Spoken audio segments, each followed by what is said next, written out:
മലരിക്കലേക്ക് പോയി. അവിടെ നമ്മൾ 6 മണി തൊട്ട് 10 മണി വരെയാണ് കറക്റ്റ് ഈ ആമ്പലിൻ്റെ ഭംഗി കാണാൻ പറ്റുന്നത്.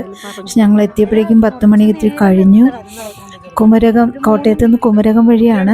പക്ഷെ നമ്മൾ അറ്റത്തേക്ക് പോകണം കേട്ടോ.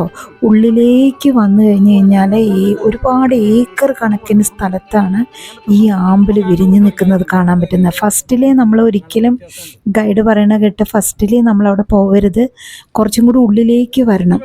അവിടെ വയലുകളുടെ ഒരു വർണ്ണവിസ്മയം തന്നെയാണ്.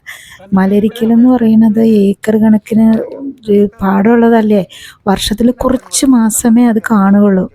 ഈ വർഷത്തിൽ ഈ സമയത്താണ് നമ്മൾ മലരിക്കൽ പോകേണ്ടതും.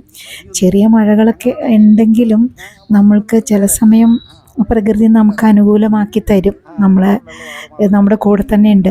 പക്ഷെ ഞാൻ ശരിക്കും ഇത് ആസ്വദിച്ചു കേട്ടോ. എൻ്റെ പ്രായത്തെ പോലും ഞാൻ മറന്നുപോയെന്ന് തോന്നും. അതുപോലെയാണ് ഞാനിത് നന്നായിട്ട് ആസ്വദിച്ചത്. നമുക്ക് ജീവിതത്തിൽ സന്തോഷിക്കാൻ കിട്ടുന്ന നമ്മുടെ അവസരങ്ങൾ നമ്മൾ ഒരിക്കലും നഷ്ടപ്പെടുത്തരുത്. ശരിക്കും ഈ വീണ് കിട്ടിയ അവസരം എനിക്ക് ഭയങ്കരമായിട്ട് എൻ്റെ ജീവിതത്തിലൊരു ഒരു മുതൽക്കൂട്ട് തന്നെയാണ് കേട്ടോ. നിങ്ങളും ഒരു ഗിരീഷ് എന്ന് പറഞ്ഞ ഒരാളാണ് നമ്മളിതെല്ലാം കൊണ്ടേ കാണിച്ചത്.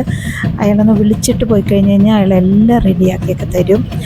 അതുകൊണ്ട് നമുക്ക് ഒരു തട്ടിപ്പ് ഇതൊന്നുമില്ല. എത്ര പേര് വേണമെങ്കിലും കയറാം. 1000 രൂപയാണ് അതിൻ്റെ വള്ളത്തിൻ്റെ റേറ്റ്.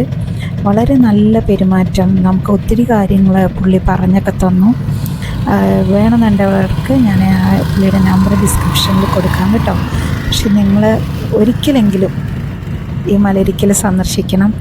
ഇതിൻ്റെ ഭംഗി ശരിക്കും ജൂലൈ മാസത്തിലാണ് കൂടുതൽ അതിൻ്റെ ഭംഗി കാണാൻ പറ്റുക എന്നാണ് പുള്ളി പറയുന്നത്. അപ്പോൾ തീർച്ചയായിട്ടും നിങ്ങൾ വരണം. എല്ലാവരും കുടുംബാംഗങ്ങളായിട്ട് എൻജോയ് ചെയ്യണം കേട്ടോ.